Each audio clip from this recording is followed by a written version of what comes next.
Urwah bin Zubair radhiyallahu rahimahullah, seorang ulama tabi'in, sampai pada tingkat itu konsentrasi mereka dalam ibadah. Urwah bin Zubair pernah diundang oleh sahabat dekatnya namanya Abdul Malik bin Marwan. Abdul Malik bin Marwan ini khalifah di dinasti Umayyah. Urwah bin Zubair datang dengan anak laki-lakinya.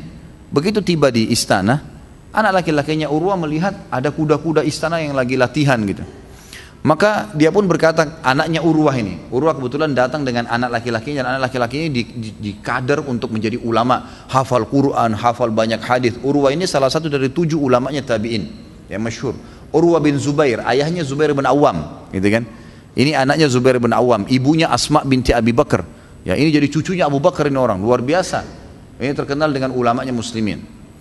Anaknya Urwah ini tidak disebutkan namanya dalam kisah ini, ikut sama ayahnya. Kemudian sebelum masuk ketemu dengan Khalifah Abdul Malik bin Marwan ini kebetulan sahabat dekatnya Urwah bin Zubair, sahabat dekat dari sebelum jadi khalifah. Maka setelah jadi khalifah dia undang sahabat-sahabatnya untuk datang ke istana gitu, bernostalgia dan menghormatinya. Maka anak Urwah bilang, ayah saya pengen lihat dong kuda-kuda itu. Kata ayahnya, silahkan. Pergilah dia ke sana, diikutilah kuda-kuda itu. Urwah bin Zubair ketemu dengan khalifah, sahabatnya Abdul Malik, mereka bernostalgia lah, ngobrol-ngobrol. Anak Urwah ini jadi saksi bahasan kita. Dia lagi asyik ngikutin kuda-kuda kerajaan tadi. Kuda-kuda kerajaan ini memang dilatih, itu bukan hanya sekedar menjadi tunggangan para khalifah dan raja, tapi memang kalau digunakan untuk berperang itu sudah dilatih untuk bisa menendang dengan kaki depannya, menendang dengan kaki belakangnya, menggigit dengan giginya, memukul dengan kepalanya. Ya, itu sudah diajar dengan teknik perang. Ini kuda-kuda tentu bisa dilatih seperti itu. Anak Urwah bin Zubair ini waktu dia lihat kuda-kuda tersebut dimasukkan di dalam kandang, dia pun masuk ke dalam. Ya. Orang-orang membiarkan karena dianggap tamunya khalifah. Saking asyiknya didekatin kuda-kuda itu, dielus-elus kuda itu, tidak lama dia berada di salah seekor kuda di bagian belakangnya. Kuda ini tiba-tiba mengangkat kakinya menendang dadahnya anaknya Urwah.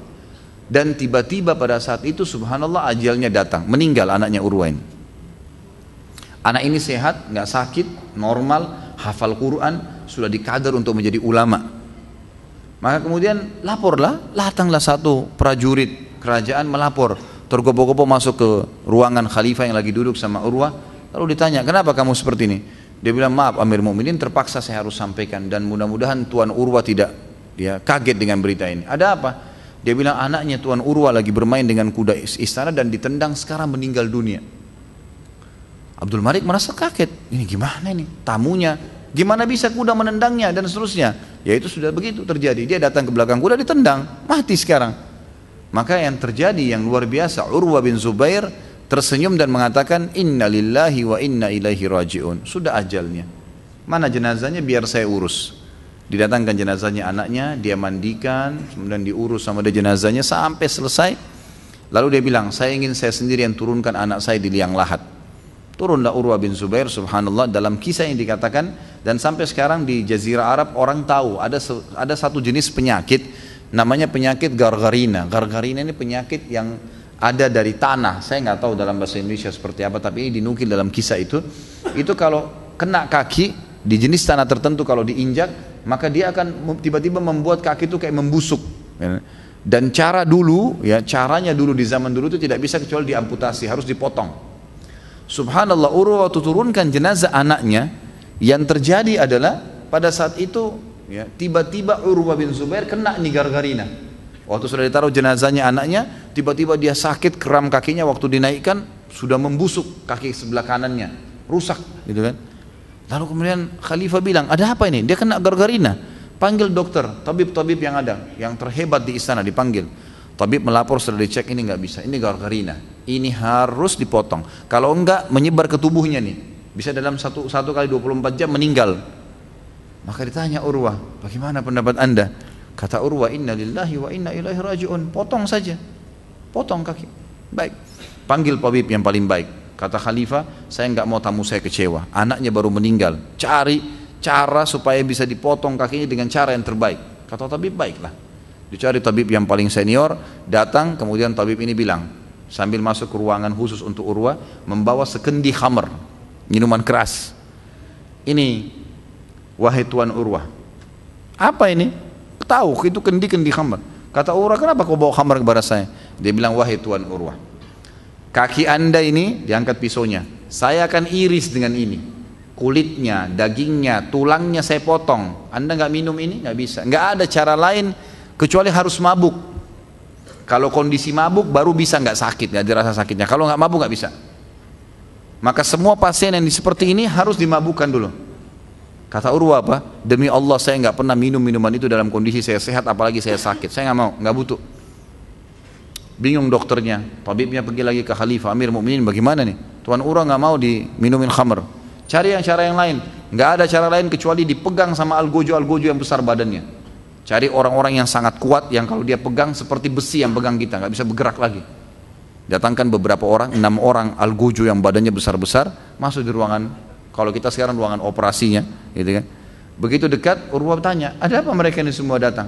Kata tabibnya, memegang anda tuan, kaki anda kan saya potong ini, sakit ini, nggak bisa kalau nggak dipegang, ini gerak sedikit salah maka salah semua. Kata Urwah, sudah saya nggak perlu. Apa yang Urwah bilang? Ini saksi bahasan kita. Urwah bilang begini, tabib, nggak usah khawatir, saya akan berzikir, menyebut nama-nama Allah. Kalau anda lihat wajah saya memerah setelah saya baca zikrullah, maka potong kaki saya. Artinya kalau saya sudah fokus, saya konsentrasi, saya sudah khusyuk, gitu kan, maka potong kaki saya. Kata tabibnya, saya belum pernah hadapi pasien seperti orang ini. Nggak dipegang, tapi sudahlah, coba dijalankan. Semua algojonya disuruh keluar, lalu kemudian tabib cuma dibantu dengan 1 orang. Lalu kata tabibnya, baiklah, silakan Tuan Urwah. Urwah mulai subhanallah walhamdulillah wala ilaha illallah wallahu akbar, terus subhanallah walhamdulillah wala ilaha illallah wallahu akbar, terus sampai subhanallah. Tabib ini bilang, saya dalam beberapa kali dia berzikir tiba-tiba wajahnya berubah betul menjadi merah, dan pada kesempatan itu saya kemudian tiba-tiba mengambil pisau saya dan saya memotong kakinya, gitu kan. Tiba-tiba dipotong dengan secikat, dan anehnya sedikit pun tidak bergerak kakinya, tetap dia berzikir seperti orang yang tidak merasakan potongan itu. Lalu kemudian saya menepuk pundaknya mengatakan, Tuan Urwah sudah selesai. Urwah pun mengatakan alhamdulillah. Tapi kata tabibnya, satu lagi, darah lagi ngucur. Satu-satunya cara pada saat itu untuk memberhentikan darah, dicelupin di minyak panas. Gak bisa kecuali itu. Maka dia bilang, saya harus celupin minyak panas. Kata Urwah, baiklah, silakan, saya zikir, sebentar saya zikir, kamu celupin. Mulai lagi zikir, tutup matanya sampai konsentrasi memerah, baru dicelupin kakinya di minyak panas. Tapi manusia juga biasa akhirnya kesakitan, pingsan Urwah. Waktu bangun dia bilang, mana kaki saya?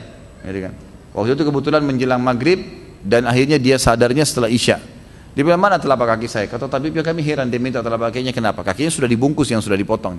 Waktu diambil, dia angkat, dia bilang, alhamdulillah yang telah membuat kamu menjadi bagian dari tubuhku selama 40 tahun, tidak pernah satu kali pun saya pakai kamu ke tempat yang haram, gitu. Ke tempat yang haram.